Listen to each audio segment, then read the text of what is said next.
Apple and the Conservation Fund are partnering with community organizations across the region to scale sustainable land retention and climate resilience in Black and Brown communities.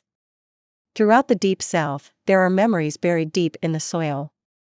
For Junetta O'Neill, owner of the Bomax Ranch and Retreat in Crawfordville, Georgia, it's a reminder of her ancestors, who toiled the earth for generations before she discovered her own love for nature the first time she saw a horse. When I first arrived at the Bomax, it was a very relaxing environment for me, one in which I could be at peace and one with nature, O'Neill describes. It kind of spoke to me, and I realized it was my ancestors that afforded me to be in the position that I'm in now. It's their shoulders that I stand on to even be here. I started naming roads after them as a way to honor them. After hosting my cousins and having them feel connected to the land, it just reaffirmed that I was moving in the right direction with this project, establishing a legacy for our family. O'Neill is an enrollee in McIntosh S.E.E.D's Sustainable Forest and Land Retention Program. She, along with 20 other landowners, visited the McIntosh S.E.E.D community forest in Long County, Georgia, last December to participate in a forestry workshop. O'Neill, her fellow landowners, and their children and grandchildren met with forestry experts to learn the benefits of thinning trees, the importance of clearing underbrush, and how to measure and identify tree species to understand their economic value. McIntosh S.E.E.D's 1,148-acre forest was acquired in 2015 in partnership with the Conservation Fund and is the first Black-owned community forest in the U.S. Through the educational work it does on-site, the nonprofit aims to amplify the voices of Black and Brown landowners in the conservation movement. We wanted a place where we could actually bring landowners, a demonstration site where they could see conservation practices, says Cheryl Peterson, McIntosh S.E.E.D's Assistant Managing Director. It puts the landowner in a place of empowerment. The McIntosh County, Georgia-based nonprofit is one of many organizations across the U.S. South that the Conservation Fund, in partnership with Apple, is working with to promote sustainable forestry, achieve racial justice, and establish climate resilience. Through workshops, trainings, and community-centric programming, McIntosh S.E.E.D is developing a shared strategy for BIPOC land retention and improved climate practices that can be scaled throughout the region.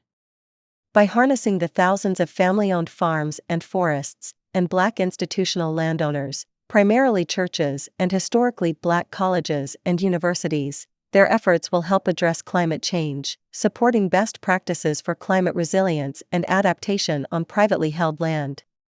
To promote justice and address climate change, we have to share resources and partner with organizations that have real on-the-ground expertise, says Lisa Jackson, Apple's Vice President of Environment, Policy, and Social Initiatives. I've always believed the most powerful solutions come from centering the most vulnerable communities, not ignoring them. In places like McIntosh County, families are coming together to preserve the land that sustains all of us. Situated on the southern coast of Georgia, McIntosh County is indicative of several southern BIPOC communities McIntosh S.E.E.D is working to preserve. There are very few high-paying jobs or jobs that pay a living wage in the area, Peterson explains. It's really hard for people here to change the trajectory of their families because they are capped at a certain level economically. I see it whether I'm in Georgia, Alabama, or Mississippi. All of those dynamics come along with being in a marginalized community.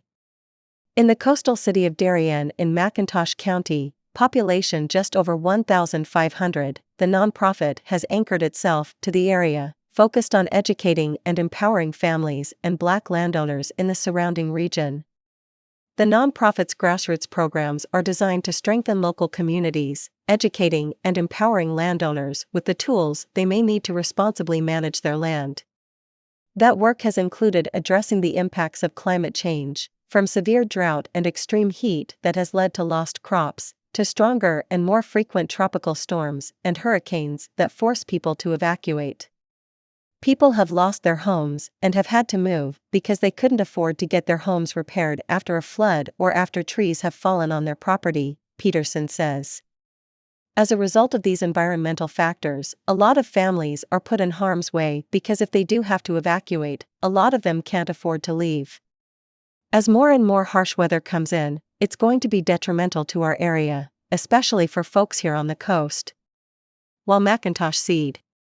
started out focused on the coastal counties' specific needs in 1998, Peterson and Executive Director John Littles always envisioned scaling its work to uplift more communities across the Deep South. "We didn't want to operate off of that crabs-in-a-basket syndrome where one gets out and another reaches up while the others pull it back down," Peterson says. "We wanted to link arms and pull out as many marginalized people and communities as we could, and we still operate under that guiding principle." As part of their early work with agricultural producers and landowners, Littles and Peterson traveled deeper into the South throughout Georgia, Mississippi, and Alabama. They started to notice just how different forested land looked in wealthier, predominantly white areas compared to the impoverished, predominantly black communities. While researching available land management resources for the landowners McIntosh S.E.E.D. was already working with, Littles realized it wasn't just lack of awareness contributing to the degradation of the land in BIPOC communities, it was also cultural. "In our community, property has been looked at as a liability, not an asset," Littles explains. "We also learned a lot of injustice was being done in our community. Folks would come in and not give the right price on our timber, or the right acreage, and they would just destroy the landscape when they cut the timber. It wasn't a good look for our community, or the environment." It starts with education around climate, how it affects them, their land, and the community, but also how do we as landowners play a role in climate change and become better stewards of that. John Littles, McIntosh S.E.E.D. Executive Director. Over the last decade, McIntosh S.E.E.D. has partnered with the Conservation Fund to identify opportunities for sustainable land management through land protection that benefits both nature and its neighboring communities. The loss of forests both to development and being converted out of forests results in the release of significant carbon, says Evan Smith, the Conservation Fund's Senior Vice President of Conservation Ventures. This contributes to climate change, and also reduces the land's ability to respond and adapt to climate change. In the South, addressing the injustice in Black and Brown communities is key. It's a sort of twin effect of the U.S. South, as one of the largest sources of carbon emissions in the U.S., but also because of the loss of forests, which are an incredibly powerful tool for slowing climate change, Smith explains.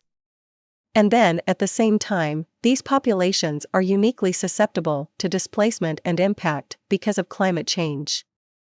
As the Conservation Fund started exploring opportunities in the South, it recognized McIntosh S.E.E.D's efforts to home in on the intersectionality of race, environment, and community.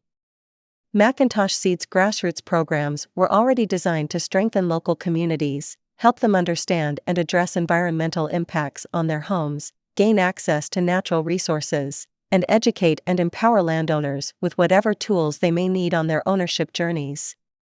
When people are low wealth, there are many issues they don't take an interest in because they have so many other challenges, explains Littles.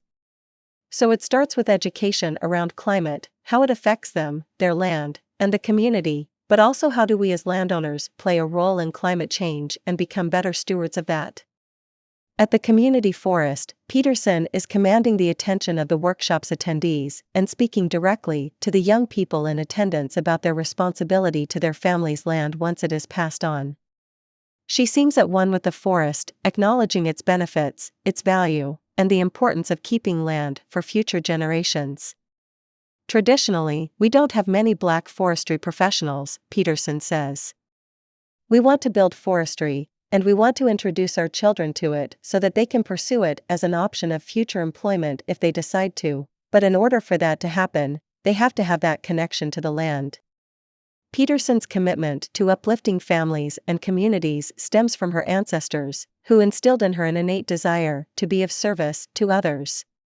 She talked to us about the importance of sharing. She recalls of her great-grandmother, who would carefully break one stick of gum into enough pieces to share with Peterson and her 12 cousins. That story would go on to be told at family gatherings for generations as a reminder to always be giving, regardless of how much the family had. I'm not going to be here forever, Peterson says, so to be able to pass this knowledge on assures me that long after I'm gone, future generations will retain the land. My great-grandfather worked in the pulpwood business, and whatever it is that my family owns is off of his hard work. The calluses on his hands, as well as the many other families whose ancestors had calluses on their hands and scars on their backs, they did that for us to be able to have this land. It's up to us to continue their legacy.